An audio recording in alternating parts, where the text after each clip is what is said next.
En vérité, dans la création des cieux et de la terre, et dans l'alternance de la nuit et du jour, il y a certes des signes pour les doués d'intelligence.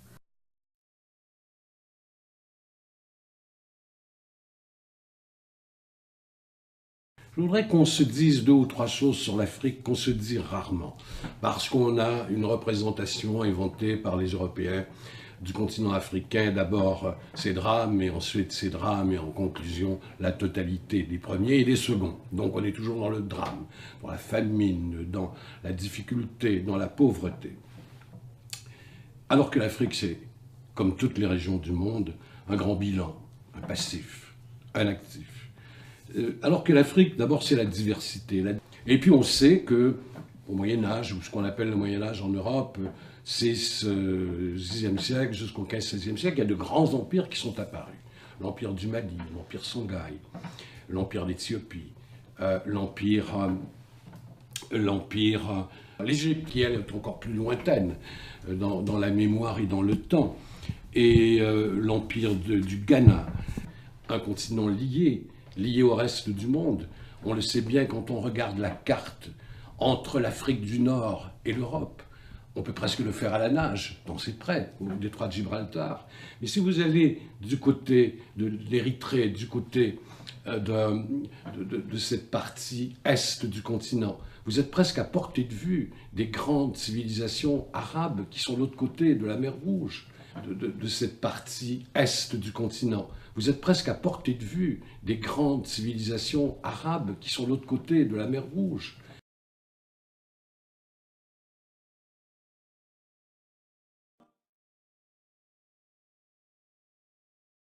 Nous allons raconter l'histoire des éléphants. Cette histoire-là, elle est très connue et nous sommes maintenant à environ 50 à 55 jours de la naissance du prophète d'Allah sallallahu alayhi wa sallam. Environ 2 mois de la naissance du prophète d'Allah sallallahu alayhi wa sallam. Cette histoire-là, eh bien, c'est quoi? En gros, il y a quelqu'un qui s'appelle Abraha. Abraha, il est le gouverneur du Yémen. Il est le gouverneur du Yémen. Il a été mis en place par le Négus, par le Najashi, pour prendre la gouvernance sur une partie de l'Arabie qu'ils avaient conquis. Il faut comprendre que l'Arabie entière n'avait jamais été conquise, sauf une petite partie, donc le Yémen. Et le Najashi de l'époque, c'était le père ou alors le grand-père du Najashi dont on entend souvent parler à l'époque, du prophète d'Allah sallallahu alayhi wa sallam, du Négus dont on va parler plus tard. Donc ce Négus-là, il envoie quelqu'un pour gouverner sur le Yémen et ce quelqu'un s'appelle Abraha. Il va monter une expédition du Yémen, du sud donc, jusque la Mecque. Et pour ce faire, il va faire venir de l'Abyssinie une cargaison spéciale. C'est une cargaison d'éléphants.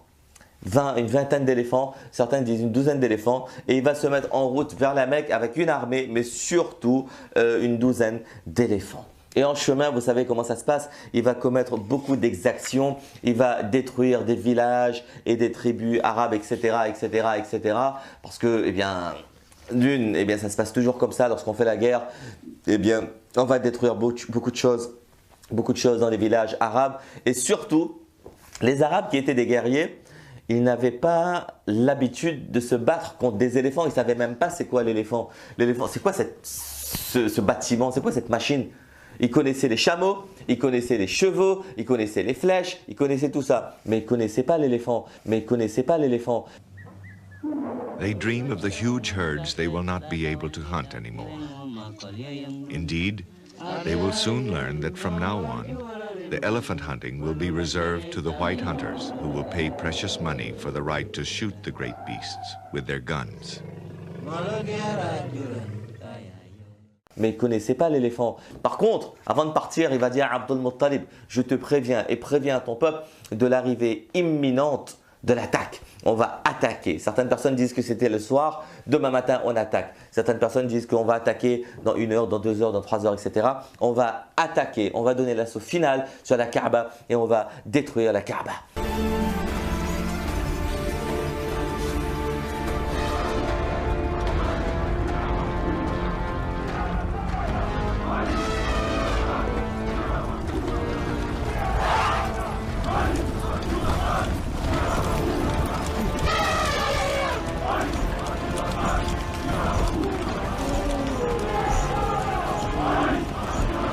Allah subhanahu wa ta'ala dit: ne vois-tu pas comment ton Seigneur il a agi envers les gens de l'éléphant?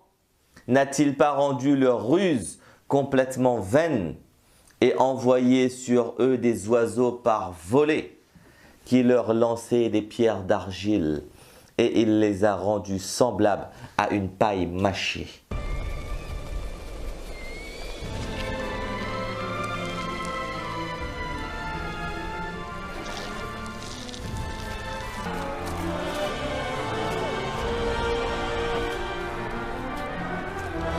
Le Coran, c'est un livre, mais le monde aussi, c'est un livre. Et en observant le monde, je peux mieux comprendre le livre d'Allah, et en méditant le livre de Dieu, je peux mieux comprendre le monde. Cette histoire-là, elle est très connue, et nous sommes maintenant à environ 50 à 55 jours de la naissance du prophète d'Allah sallallahu alayhi wa sallam.